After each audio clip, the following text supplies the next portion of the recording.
warahmatullahi wabarakatuh. Okay, our friends will present her presentations about figurative language, the entitled Figurative Language by Sheila, and the time I will give it to Sheila, please. Okay, thanks to moderator. Well, my name is Sheila Maria, and I would like to present about my topic. The title is Figurative Language. Okay, figurative language. What is figurative language? Whenever you describe something by comparing it to something else, you are using figurative language. Figurative language is the use word or expression with meaning that is different from the literal interpretation, and what a reader use literal or he or she is simply stating the fact as they are. And then figurative language is comparison or alteration like poetry or prose and the others. Okay, the kinds of figurative language or the types of figurative language is there are metaphor, simile, personification, and hyperbole or symbolism. Metaphor is a comparison made between things which are essentially not alike, and simile is like a metaphor and often use the words like or as. And personification. Personification is when something that is not human is given human-like qualities. And then hyperbole. It is about often in humorist. And then symbolism.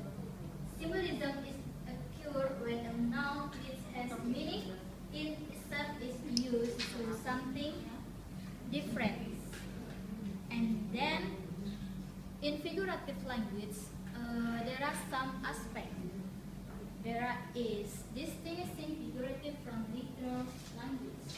Literal language and figurative language is a distinction within some field of language analysis, in particular stylistic, rhetoric, and semantics. Literal language use words directly according to their proper meanings. Figurative or non-literal language use words in figures of speech. Literal and figurative language is also word in figures of speech. And then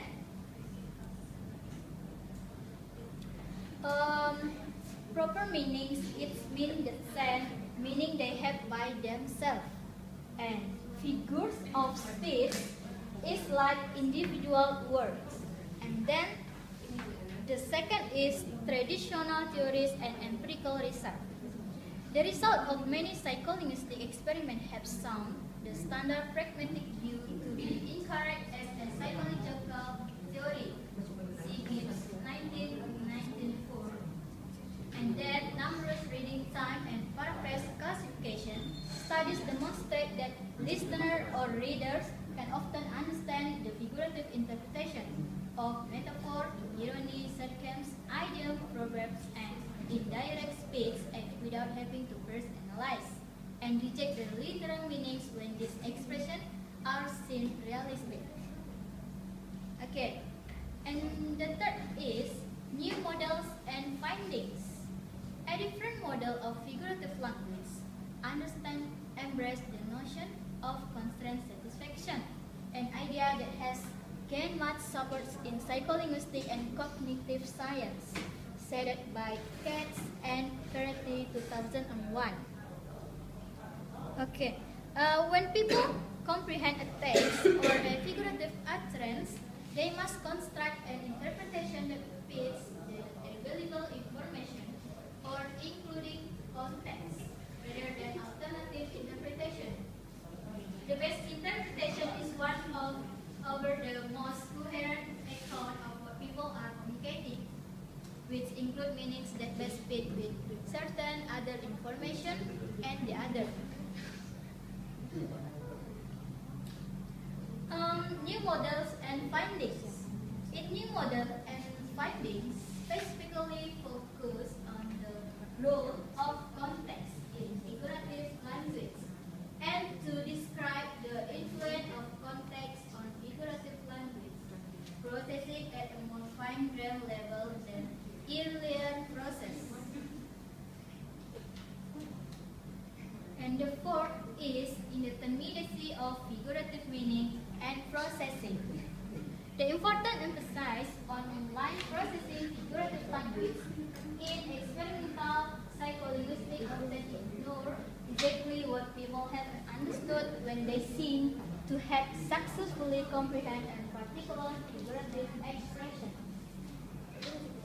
And for the most part, psycholinguistics and others explicitly assume that any figurative statement can be paraphrased by a linguistic expression that states in literal terms what people must have attempted to communicate when speaking figuratively.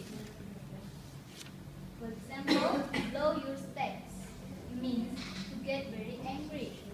And then, the reduction of figurative meaning to simple, short linguistic paraphrase in psycholinguistics is reasonable in the context of designing experimental studies that, for instance, contrast figurative language processing with non-figurative, or something sometimes literal or understanding. Okay. And the last is examining the cognitive effort and effect trade-off. Despite some of the difficult questions regarding the nature of cognitive effects, we believe that the time is right for psycholinguistic research during figurative language processing, or indirectly should evolve into a more systematic examination and linguistic factor associated with any psycholinguistic act.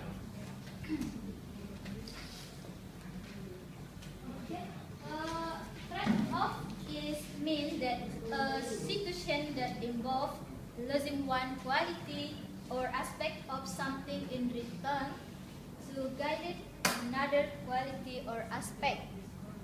And cognitive effort is like a motivation. Okay, I think that's all. Thank you for attention. Okay, thank you for presentations. I think this is enough. Thank you very much. Assalamualaikum warahmatullahi wabarakatuh. Waalaikumsalam.